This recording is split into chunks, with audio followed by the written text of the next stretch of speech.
Hello everyone, today I'm just releasing a quick video. We're going to be discussing the McCarthy fiasco that's happening.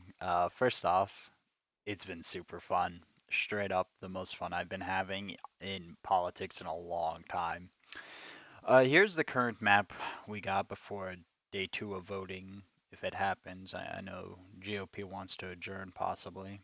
Oh, here's the end of day one voting. We have 19 not McCarthy's, with one being Brian Donald, sorry, who switched over from being a McCarthy to a not McCarthy vote. And we have 212 Jeffers or whatever. And yeah, so this is what we're looking at, with some shocks on both sides. I didn't expect Texas to have as much yellow as it did. I didn't expect Kentucky to have no yellow. Why, Massey, did you? I don't know. And of course, Green is out here being a soldier for McCarthy. But the main thing I want to cover is why this is happening, okay? So let's discuss the fact that McCarthy made quite a few enemies this cycle, and no one else has been punished for the midterms. Okay, the midterms were a big disappointment for everyone, and McCarthy is the only one we even have a chance to punish right now. Maybe McDaniel. So if we go to the Senate, right, McConnell, even with the hypothetical cap like 54 um, senators, the path to out McConnell was basically nil. It would require a lot of swing votes to basically 100% of the swing votes to go over to anti McConnell. And then if we look at the House map, we managed to get like a 7 majority, which is fine.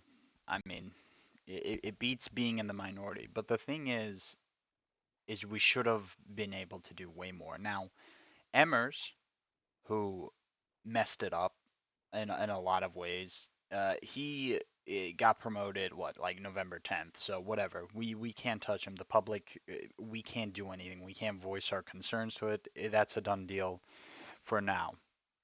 Okay, McConnell, we can't touch. So basically, that leaves two more people. We got McCarthy and McDaniel. The McDaniel vote, people have been, a lot of energy has been gaining to rally around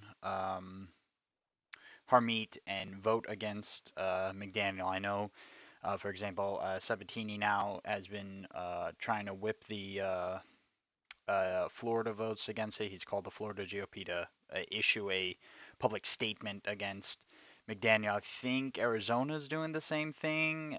Probably a few other states. I feel like Texas was interested. I could be wrong about the Texas part. Okay. So, but that's going to be basically a closed door, back of the room, quiet election that the public is just going to hear, oh, hey, McDaniel won, or oh, hey, McDaniel lost. It's not going to be this.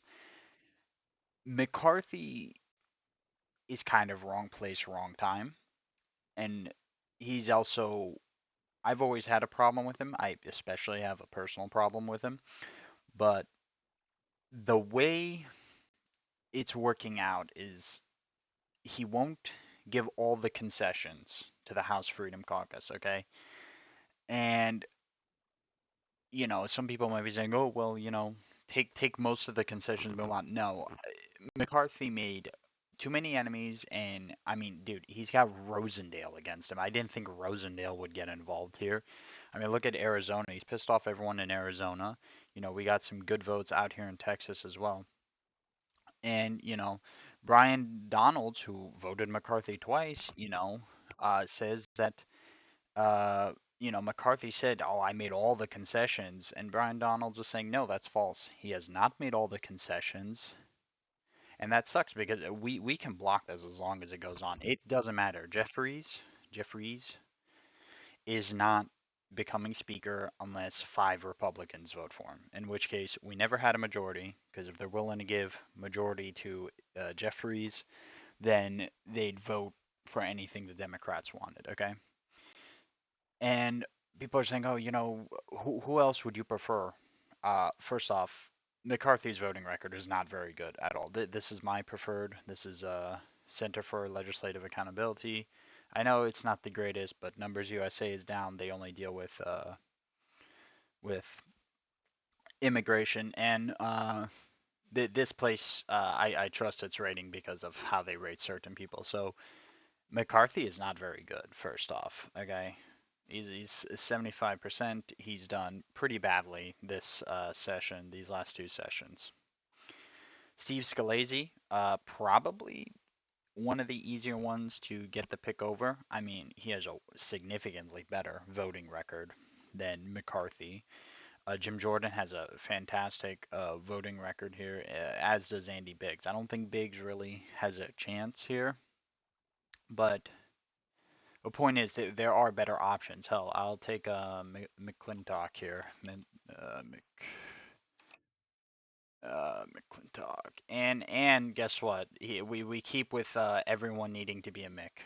So he would also be a fantastic choice. Or I think even Garcia I would take. Basically, there's so many. Garcia's. Is Garcia still better than? Garcia is still better than fucking Kevin McCarthy. That's funny.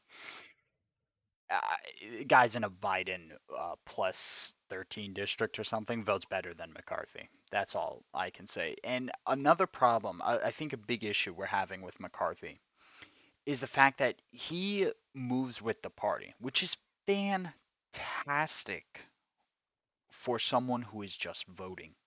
Because as the party moves further right, they will move further right. But the problem is the House Majority Leader needs to lead. They need to have their own ideology. Okay, reminder. Kevin McCarthy went from wearing the Ukraine lapel, Ukraine pocket, and everything to oh well you won't give any money to the Ukraine. You know he changes with the times, and that's a bad thing for a leader because there is no vision. You know, he kind of just does whatever he thinks is politically advantageous at the time. And another thing, and a key thing, is that McCarthy got involved in primaries, okay? And you might be saying, oh, he's House Majority Leader. He's supposed to get involved in primaries. That's fine if he got involved in primaries. If he was trying to ensure the most conservative candidate won every time, he was not, okay? I don't think this map is correct.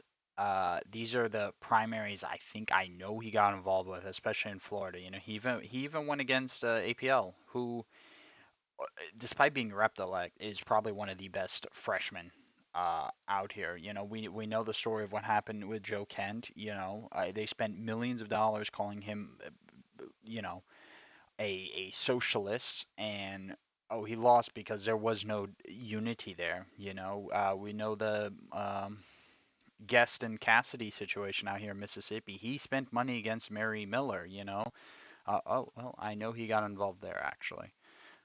He spent a lot of money, and then he even left some of our general election candidates out to dry here in Ohio. He got involved in a lot of the Arizona open seat. Basically, if there was an open seat, he probably got involved. So he probably got involved there. Um, or wherever. Well, probably not against Mike Collins. I'm not sure to be honest, but you get the point. He got involved, and it wasn't.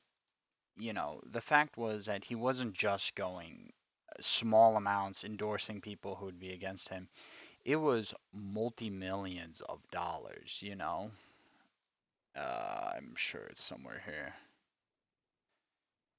Yeah, I mean, Kent had hundreds of thousands basically from the McCarthy group. You know, um, in Florida's eighth, 1.6 mil was spent against APL. You know,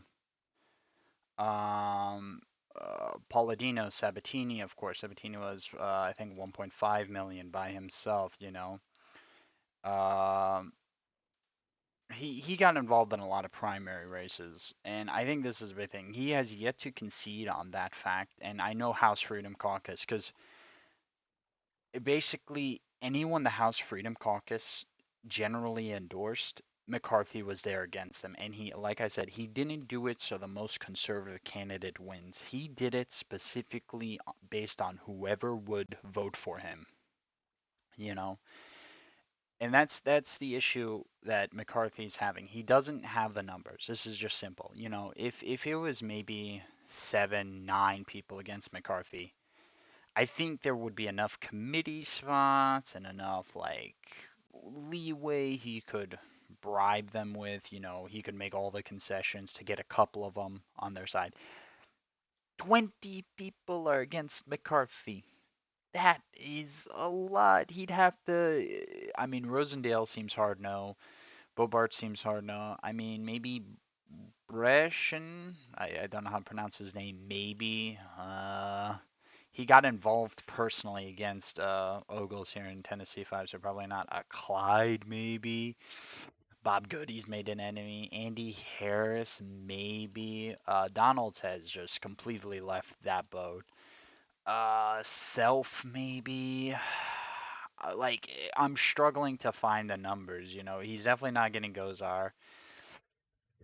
Maybe both of the Arizona guys here. Even with all that, he's struggling. I mean, he personally went against Mary Miller, so I'm sure there's a bit of bad blood there. But even if he somehow could convince them, you know, both of the Carolinas guys, you're still at 10 votes. You know, let's say Donalds flips back, it's still 9.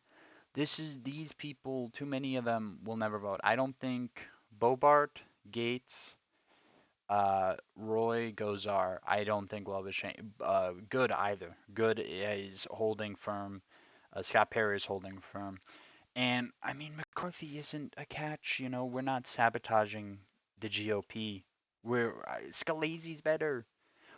Garcia has a better voting record than McCarthy. McCarthy failed in his duties, and frankly, the people want blood. So tough, McCarthy. Next time, you know, interfere better. Or I mean, you've had 2 years to whip the votes. And fun fact, he's getting less votes now with a bigger majority than he did in 2018. So what does that tell you about the McCarthy movement? Anyway, William Tapstan here. A quick video on this situation, and I think the voting is starting up right now. So I'm gonna let you guys go. Have fun. Thank you all for watching.